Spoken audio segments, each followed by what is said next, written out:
When Action 13 came into being, when it was adopted as part of the platform, there was a lot of concern expressed by business and by advisory firms that this information was going to be used improperly. The Formal Tax Administration, working with BI, which is Business and Industry Advisory Council, the OECD, began to have these sort of advisory sessions at the OECD Center to work through the concerns that were being expressed.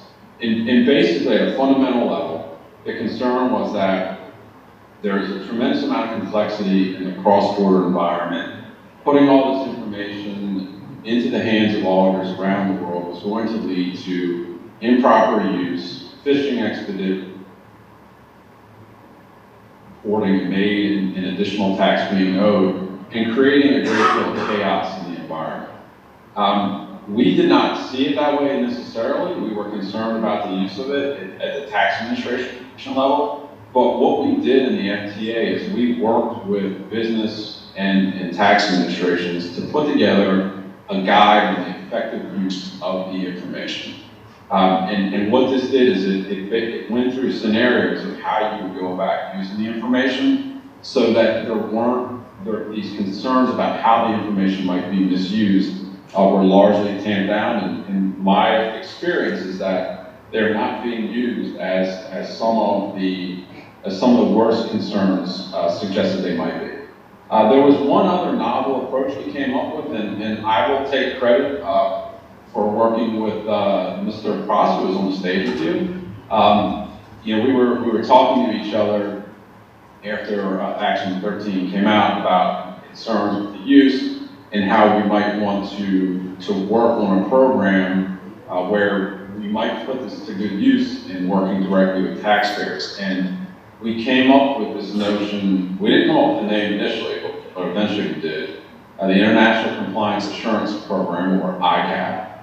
And we thought that this would be a great way to work with the taxpaying community to put this information to good use and to demonstrate that tax administrations, when working with taxpayers, could make a real difference in using this new information effectively.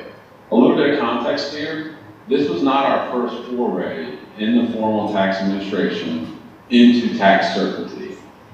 We had worked in the FTA beginning in 2010 on the joint audit report.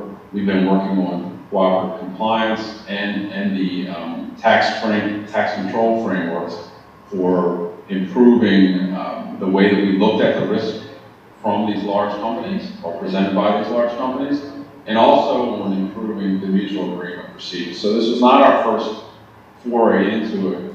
We also had an opportunity that did not exist before that was coming about because of the work on the global formal transparency and Actions 13 and Actions 5, which were requiring the exchange of information in ways that we had not seen before.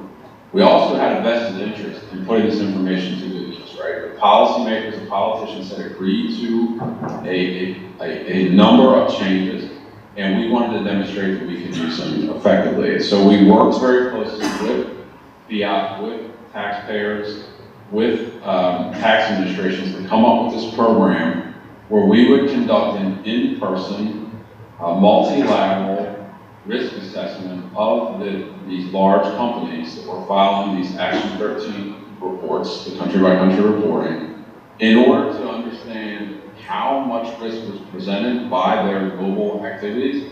The idea being to agree that transactions that were reported did or did not present a level of risk that required either no additional work, which is what we were hoping for, or if there were additional steps that needed to be taken, it could be that the risk was not, it was somewhat tolerable and you could allow for a change in filing going forward.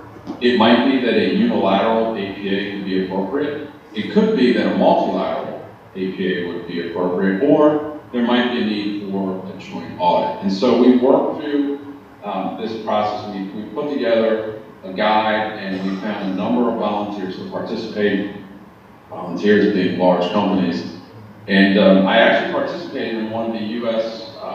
company's operations and or discussions with us, it was very interesting how much information the taxpayers were providing and willing to share with the 5 or 6 different tax administrations that were in the room with them.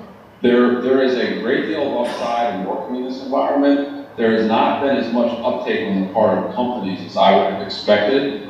I think there's concern about whether we'll actually be able to resolve some of these issues in that setting. The point here is that it's a novel approach. It's one that has demonstrated can work. We are working to streamline procedures and processes to make it more widely available.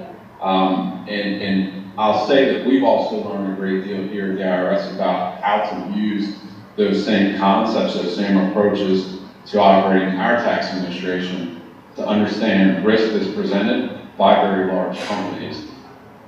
These domestic approaches that we're developing, we do talk about with other members of the formal tax administration just to share how we could do our work differently. All right, I'm going to shift now to Action 14. This is something I could spend many hours talking to you about. I don't want to bore you. And I know it's late in the conference.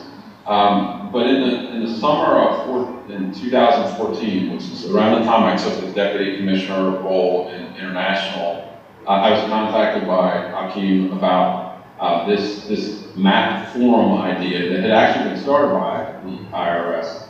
Had gotten some traction at the 2013 Moscow plenary, and there was another plenary coming up in October of 2014 in Dublin, and we wanted to put this idea forward and get it approved for permanency. And we could also see that there was going to be good use for the map form for purposes of implementing Action 14.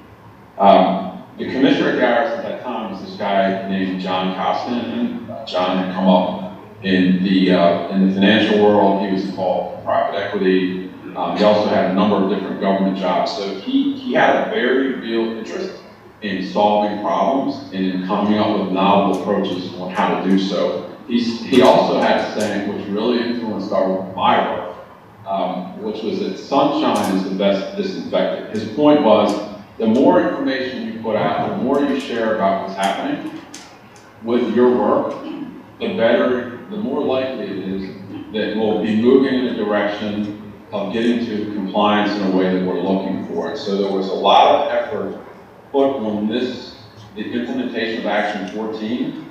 I'll say that it required work at a fairly senior level. Akeem and I have been working along with a number of other people to implement some of the final steps of the Action 14 implementation.